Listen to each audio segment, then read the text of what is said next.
Earlier this week, I asked you to ask me anything that you wanted to know. Between you guys here on YouTube and my followers over on Instagram, I pulled together some of the questions that stood out the most. If you just happened to stumble across this video, I typically put out mountain bike related content. So if you're into that sort of thing, make sure that you're subscribed to see any of our future videos. This video in particular is going to be a bit of a catch-all. Everything from life and channel updates to random questions that you guys have. So let's get started. Where do I live? I live in Sanford, Michigan, which is a small town in the middle of the Lower Peninsula. The riding here isn't top tier by any means, but it's not bad. We have several trail systems within 15 miles of our house, and a few more within about 30 miles. These are pretty much cross-country trails, as everything around here is pretty flat, but it's not bad. When will you be adding to the backyard skills park? So, I won't be, but for now. For the last couple of years, I've been building a skills park in our backyard. Each year, I've built features out of pallet wood, and have torn down and rebuilt something bigger and better every spring. This year, I turned it all into firewood because we're actually moving. The answer to the first question is still relevant because we'll still be in Sanford. But we're moving out of the tiny house that we've been renting for the past few years, and closing on our first house today. I'm not sure what or when we will start building anything there, but the setup is much more ideal for trail features. Was your house affected by the flood last summer? Most people have never heard of Sanford, Michigan until last summer when a series of dams failed and flooded thousands of homes. I'll leave a link down in the description to a local YouTuber who's been covering the floods for the last year, in case you're interested. But anyway, our house that we've been renting is on Sanford Lake, but we were fortunate enough to be high enough above the water to where our house was not affected. The house we just purchased wasn't affected either. Copper Harbor or Marquette? Can I choose both? If I had to only choose one, I'm going with Copper Harbor. The trail volume and variety is a lot better in Marquette, but the quality of Michigan downhill trails in Copper Harbor, paired with the scenery and atmosphere of Copper Harbor, just can't be beat. I'll actually be in Copper Harbor this weekend and the first part of next week, and we'll be heading down to Marquette for the second half of the week. If you're in the area, let me know and maybe we can get some laps in. When did I start mountain biking? I started mountain biking right around the same time that I started racing BMX. I think I was about 10 years old, and have mostly been riding ever since. I took a break from mountain biking just after high school, where I really only rode BMX for a couple years. But I picked mountain biking back up right when Rachel and I started dating. What's the most important part of any shred shed? I would definitely have to say the workbench. Having a big surface area to work on things, lay out your tools you're using, make a mess and still have lots of open space, it's all really important in my opinion. Workbench size and layout will be a big priority when building up the next bike cave at our new house.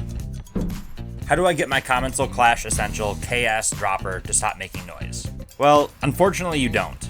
I've tried everything from greasing the seat tube, playing with torque on the bolts, and even greasing where the seat rails go into the body of the seat. If you find out anything that works, please let me know. How's the baby?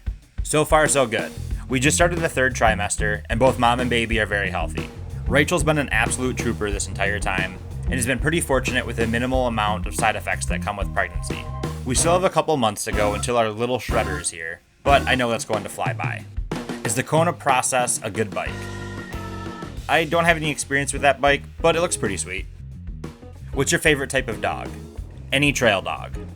I'm a little partial to German Shepherds because I have Rusty and it's really the only dog I've ever had, but I tend to like all large dogs for the most part. I've always wanted something huge like a Great Dane or a Mastiff, but I'm not sure how they would do running out on the trails. Those are more of a small horse than they are a dog. Have you ever thought about going on a trip to the North Shore or Whistler? So we have ridden both before. Rachel and I took a road trip / mountain bike trip around the country for our honeymoon, and we spent a couple days in Whistler and a day riding in Washington. We had a 2-week trip to Whistler planned and paid for the end of summer of 2020, but COVID kind of ruined that for everybody.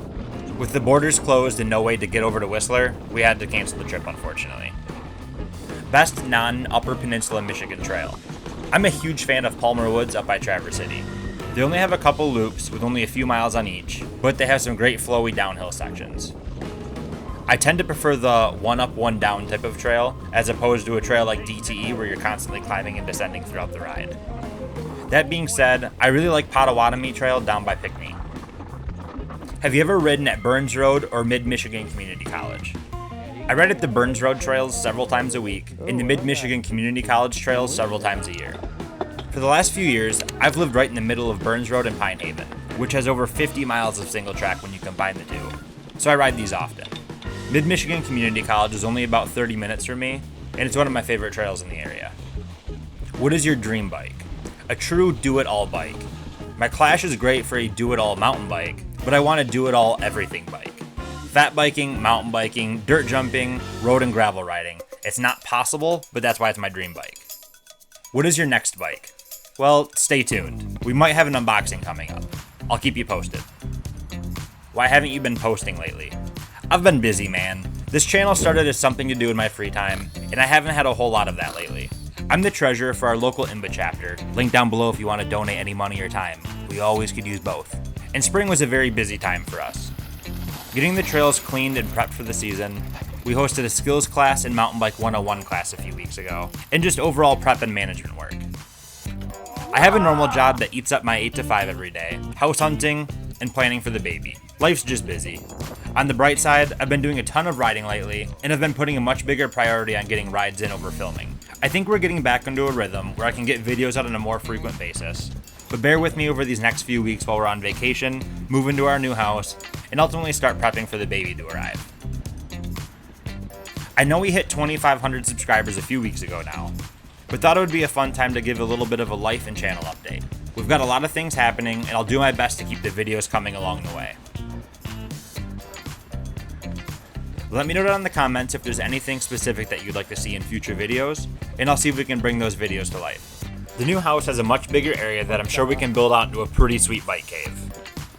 Pair that with a little bit of property filled with trees, I'm sure we can come up with some pretty cool video ideas. In the past, we've always used pallet wood in order to build trail features on the cheap. But this time around, I think we need to go with something that's a little bit more sustainable and can stand the test of time. Hopefully by then, lumber prices will come down a little bit, but on the bright side, we're not in any hurry. I still owe you a bike check video on the Strider, and I'm sure after this vacation we're taking, we'll have lots of video footage to send your way. I know it's been a while since the last video, and I really appreciate your patience along the way. I've been really busy, but I think things are starting to calm down now that we're heading into summer. Thanks everybody for sticking around for these videos. We wouldn't have hit 2,500 subscribers if it wasn't for each and every one of you, and it means a lot to me that you guys stick around for these things. If you like this one and you want to see more just like it, make sure that you're subscribed.